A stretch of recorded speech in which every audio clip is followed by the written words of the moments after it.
Do I have your attention? Do I have your attention? Do I have your attention? Do I have your attention? Do I have your attention? Is you taking notes? Alrighty guys, so what we have here is 2/3 a cup of heavy whipping cream, 7 slices of thick cut bacon, about a half a cup of minced shallots, 2 tablespoons of Kerrygold butter, 6 large eggs at room temperature, and the star of the show is this Australian old CROC extra sharp white cheddar. Y'all, this cheese ain't no joke. But let's start to cook. So what we're gonna do right now is just melt down our 2 tablespoons of our butter. Now the Kerrygold butter is not a necessity. It's just a preference for me. That's typically the butter that I always have in the house. You can use whatever type of butter you would like for this recipe. Now what you're gonna do is you're going to cook off your thick cut bacon. Now, the reason why I think it's important for you to be using thick cut bacon in this recipe is because you want to make sure you are getting as much of that bacon fat extracted from those slices of bacon as possible. That's going to add so much flavor in the end to the overall quiche. Now, once the bacon is, I say, almost about at that 30-second mark away from being fully cooked, then that's when you want to go on ahead and add in the shallots.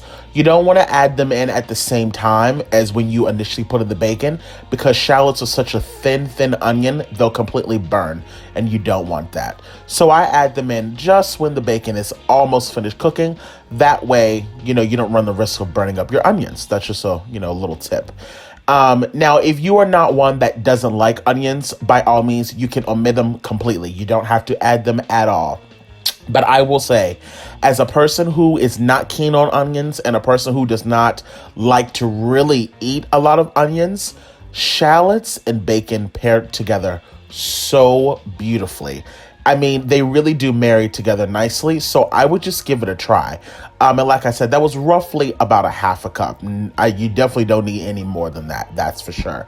Once that's finished cooking, you're going to put that in the bowl and set it all to the side, including the bacon grease, and we'll get back to that in a moment.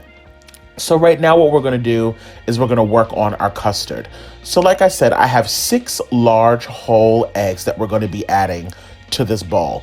Now, oftentimes some people will say, you should use 4 whole eggs and 2 egg yolks or vice versa, and they'll have this weird combination where they'll add in extra yolks and blah, blah, blah, blah. Honey, you do not need to do all of that. Just use 6 whole eggs. To me, the issue is not a matter of how many egg whites versus egg yolks you're using. It's a matter of how much you're whisking it. And that's what we're going to talk about now. So we're adding in our 2/3 of a cup of our heavy whipping cream. Now, heavy whipping cream is a necessity for this. I have made quiche with whole milk. I have made quiche with half and half. And I've also made quiche with heavy whipping cream. To get the best consistency and to get the richest taste of a quiche, you definitely need to use heavy whipping cream. That is without a doubt a fact.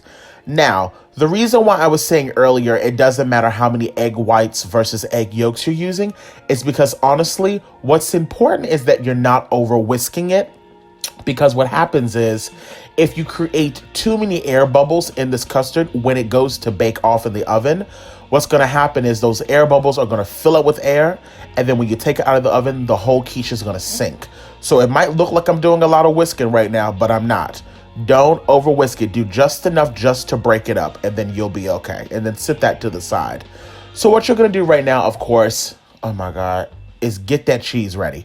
So I'm going to be pretty much almost using this entire block. I had a good amount left over, but what's going to go directly inside of the custard mix is roughly about 1 cup of this shredded cheese.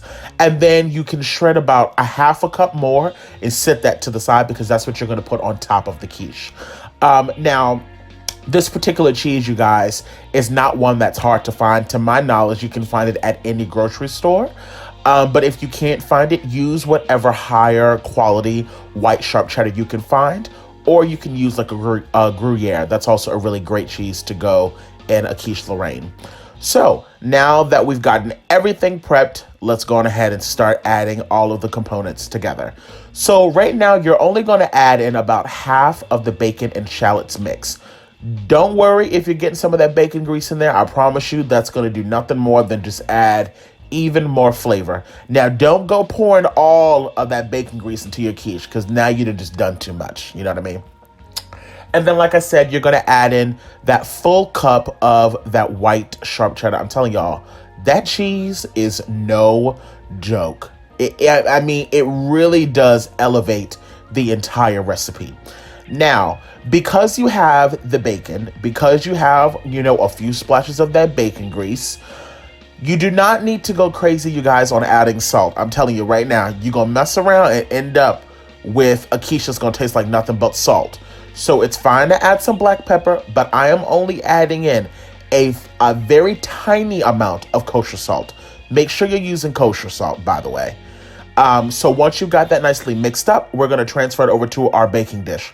Now, a little trick, you guys. I have shown you guys recipes now on how to make homemade pie crust, but ain't nobody got time to be doing that every single time they're cooking. So a little trick, if you're trying to impress your friends, honey, get yourself a pre-made pie crust, remove it out of the aluminum foil, and sit that pie crust inside of your baking dish. Honey, everybody will thank you that made that thing from scratch, and that is just fine by me, because the custard is what's most important, honey. Now, what we're going to do is we're going to go ahead and top it off with that leftover bacon and shallots mix, and then you're going to also put an additional roughly about a quarter cup or a half a cup of that white cheddar on the top. That depends on how much cheese you truly like. Have your oven preheated at 350 degrees, and then you're going to bake this off in the oven for roughly about 35 to 40 minutes. Keep an eye on it. Your oven may be different from mine, and you guys, it is going to come out fabulous. Well, I tell you, the texture of this quiche was outstanding. It's nice and fluffy. The egg melts in your mouth. You do not want to overcook this, you guys. It should not be hard and stiff. It should remain light and fluffy.